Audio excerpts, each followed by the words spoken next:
Character இவ்வளோ ஸ்ட்ராங்கா இருக்கிறங்காட்டி தான் இத்தனை பேர் சேர்ந்து அந்த ஒருத்தரை எதிர்க்கும் போது அந்த பெர்ஃபார்மன்ஸ் எந்த அளவுக்கு பிரில்லியண்டா பண்ணியிருக்காரு அப்படின்னு ஜெய்மியோட பெர்ஃபார்மன்ஸ் டாமினேட்டிங்கா இருக்கு. குறிப்பா வெக்னாக்கு அவர் கொடுத்த வாய்ஸ் அண்ட் முரே கேரக்டரை ப்ளே பண்ண பிரெட் ஜெல்மன் அவரோட ஆக்டிங் பெர்ஃபார்மன்ஸுமே நல்லா பண்ணியிருக்காரு.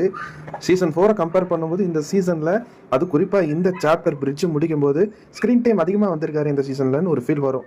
பட் ஆனால் கால்குலேட் பண்ணி பார்த்தா சீசன் 4 தான் அவரோட ஸ்கிரீன் டைமிங் அதிகம்.